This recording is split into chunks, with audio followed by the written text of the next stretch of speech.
I'm back out here at the deer camp. It's already been a rough trip and I just got here. That's because we've had a lot of storms here lately and there's just a ton of trees and limbs blown down in the trail. I'm trying to get my backpack through there and my deer cart. It's a huge pain. Every 5 feet there was another tangle to try to drag it through. But if I get one, a deer cart's a lifesaver. Anyways, the sun's already gone down over the horizon. I got maybe 30 minutes of daylight left. I don't have hardly any firewood. I still got to make camp, but most of that's going to have to happen in the dark. I think I'm going to use this little bit of daylight that I have left here to try some hunting. So let me grab my vest and my jacket, get ready to go. I think it's going to be a rough night.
Alright, it's about time to head back to camp.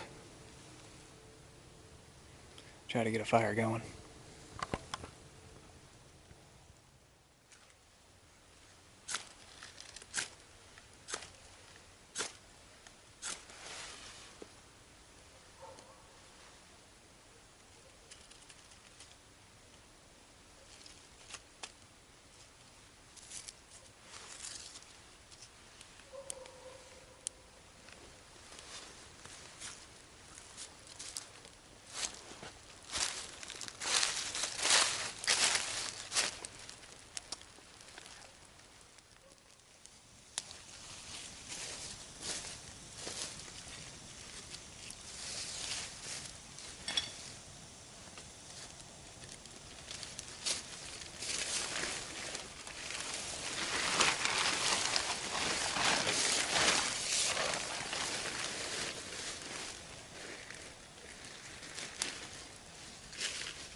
Alright, got my canteen cup down in there.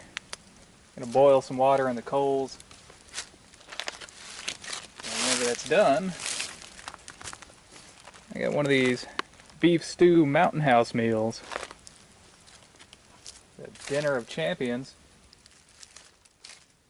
Alright, so the fire's still going good. As you can see back behind here, I used my pocket chainsaw and cut some more wood. A lot of it's wet, so right now it's drying out, and it's also acting as a reflector. As far as the rest of camp, it's pretty cozy. I got a LED lantern. I didn't bring my Coleman lantern this time. You can see my pocket chainsaw hanging up next to here. I wanted to save on weight, so I brought the LED lantern, even though it's not as bright. Got my seat right here for hunting tomorrow. Got my jacket hanging up. Blaze orange hat. I also have a blaze orange knit cap to go over it if it's really cold, which it should be. I got the normal stuff here. Got my Cold Steel Tomahawk, Gatorade, canteen, my canteen cup, and spork. The Light My Fire titanium spork is over there drying out. Dinner was great. And my tent here is the Tech Sport Camouflage Trail Tent. I've had this for a couple years now, and it's always been great. Really cheap tent, but hey, it works. I like the A-frame tents.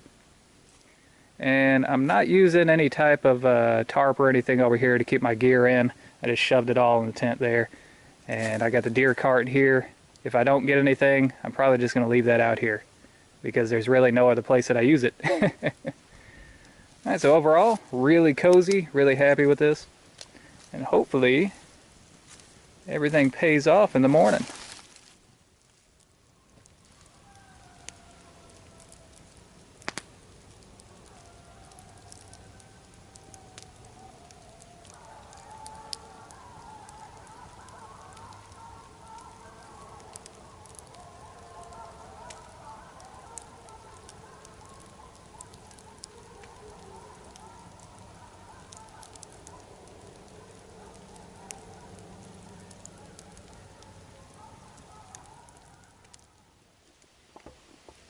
You guys hear that howling? I've heard nothing but howling all night long. It's been going on for hours. There's no telling how many packs are out here. If you guys remember, it's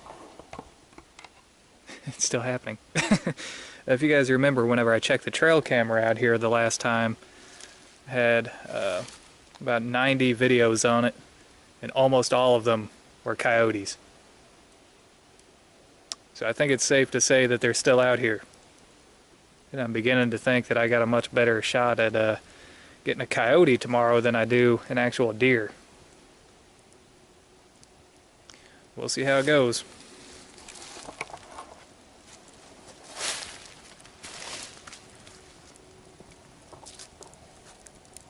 Oh, by the way, one really efficient way to avoid cutting wood for your campfire is to just take larger sections like I have here and just burn them in half.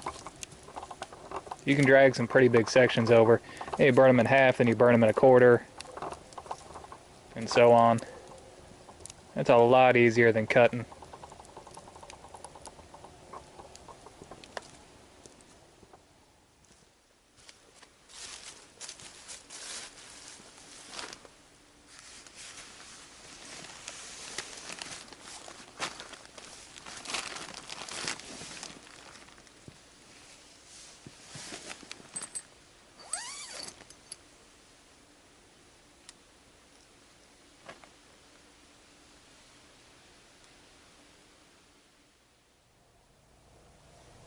Alright, I survived the night, and now it's freezing cold.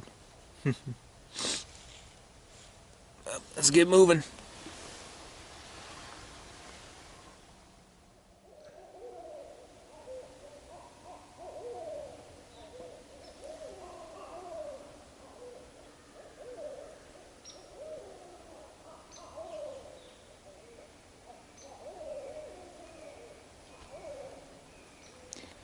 I hear some owls. It's freezing out here. Got half a mind just to stay in the camp and hope something wanders by.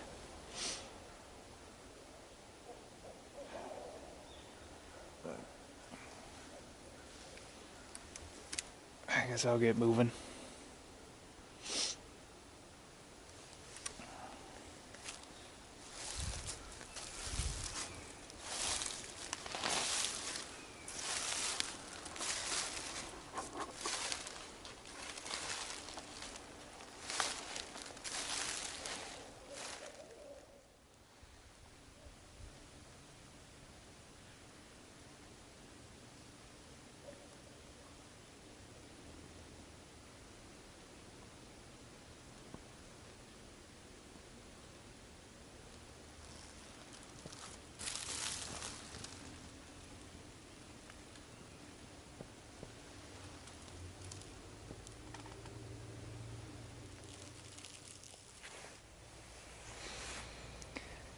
Alright, I didn't get that on camera, but I got a doe. Now, you see how the camera's kind of facing this way, I'm facing this way. Deer came out from behind me and all this real thick stuff. So probably even if I could get the camera turned around, it probably wouldn't have been able to focus on her anyway. But she was already within about 45 yards by the time I saw her. Wind was blowing right to her. So she almost busted me. Almost. I saw her put her nose up in the air. She knew something wasn't right, but by then it was already too late. So, let's see what we got here. It's almost in the exact same spot that I got that buck last year.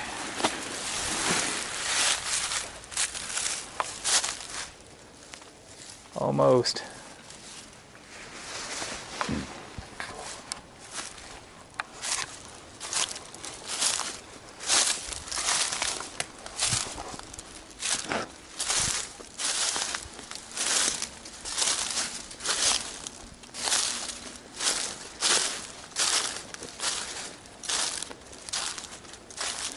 Wow. Okay, so last year with that buck that I got, I was sitting right here and the buck died right there. Now about 13 yards away.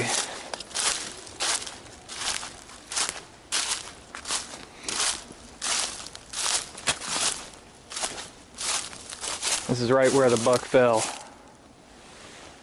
Right there's the doe.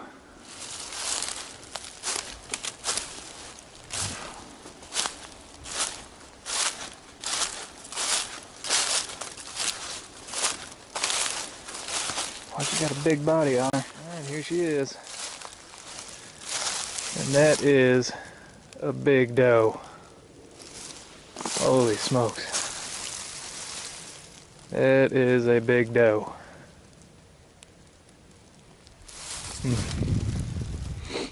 Well, now the work begins.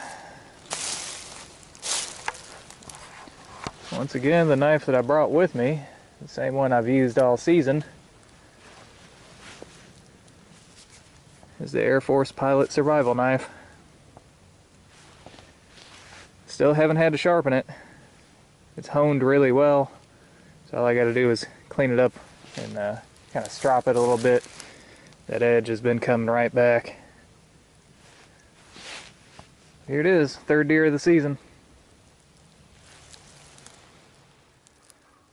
Alright, so the deer's down there. Walking back up to the spot where I was sitting, and I found something really interesting. You know, they say that a 30-30 is a good brush gun. And check this out. Directly in between me and the deer, I dead centered that tree. That's crazy. Look at that.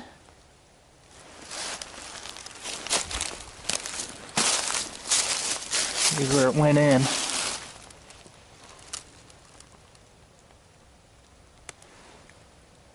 Wow.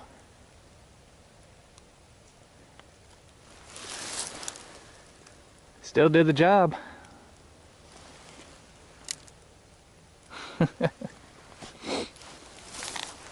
That's a first for me.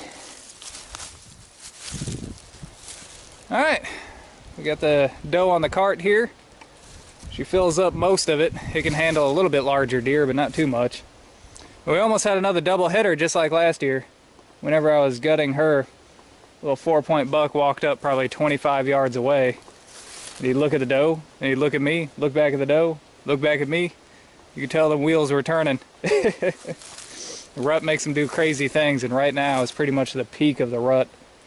So I reached over, I grabbed the rifle and looked at him for a minute. He's just too young.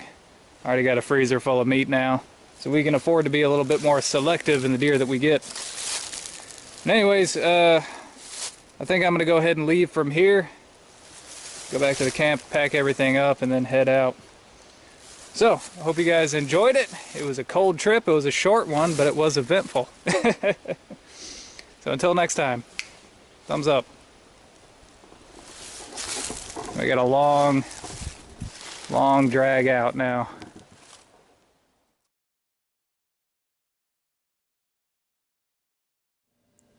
Alright, so a couple of people have asked how much meat can you actually expect to get off of a single deer.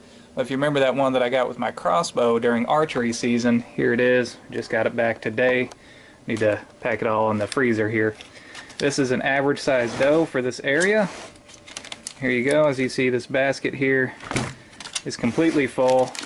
Got tenderloins, got some ground, got a bunch of stuff in here. This is one average size deer. This is about what you can expect to get from a single deer. So there you go.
Alright, now to see me shifting around in my shooting position there just a little bit because I was not comfortable. See, it slopes down just a little bit. On that rifle I got those see-through scope mounts. A lot of people don't like those. They've just always been on there, so I've just kept them on there, but you got to keep your head up a little bit higher than normal. Because of that, I was kind of arching my back. Just wasn't comfortable. But I think we shot a pretty representative group here. That was 6 shots with the Marlin 30-30 at 100 yards. And it looks like we hit just a tad to the right. Not bad. There we go. Yeah. Okay. So here you see 1, 2, 3, 4, 5, 6. Yep. That's not bad at all. That may be about 2 inches. That's a fly. Alright, so let's mark these. I got a couple more rounds. Let's shoot again. I may make a scope adjustment here. Maybe I do 2 clicks left. If we err to this side, it's still going to be alright, because if you get excited, you're a little happy on the trigger there, it's going to pull your shots to the right if you're a right-handed shooter. So, I'm going to make 2 adjustments to the left. The elevation looks pretty good. I don't think I'm going to mess too much with that. I may move it 1 click up, just because if anything you want it just a little bit high in case your range is a little bit further than you think. But that's not bad. That is not bad at all right there, especially for a lever action. That's great. Alright, so here's our groups all together. Here's our first shot group with these X's here, and our second shot group, one here, here, here, and here. Now, out of that second shot group, this was my first shot. It felt the best out of the entire group. This was directly after adjusting the scope to the left. So it could be that the reticle just needed to settle in a little bit after the first shot, and the rest all went over here. Or it could be that I was just feeling some shooter fatigue there and started pulling my shots to the right. It could be that the barrel was now warmed up and the shots were just walking. but I'm not going to adjust that any further today. As far as the elevation goes, we moved it one click up, so yeah, the center of our shot group is pretty much in line with our bullseye here. As far as the actual groups go, I'm going to say this first shot group is probably the most indicative of what the gun is capable of, because that was from a cold, clean barrel. And it looks like center to center here, it's going to be about 1 5/8. And the second shot group, center to center, it's going to be about 2 1/2. So that is not bad at all. Our worst shot group is 2 1/2 inches. That is pretty representative of what a lever action rifle is going to do. See, the difference between this and like your bolt action rifles is you've just got more hanging off this barrel here. You got these barrel bands, you've got this tube magazine, heck, you've even got the sling mounted up here. And that all does not lead to great accuracy. You got a lot of pressure points here to deal with. So you're generally going to get a little bit better accuracy with your bolt actions, but you know, lever action is still great. This is fantastic accuracy for hunting. This is at 100 yards. Oh yeah, 10 shots. Yeah, we're ready to go.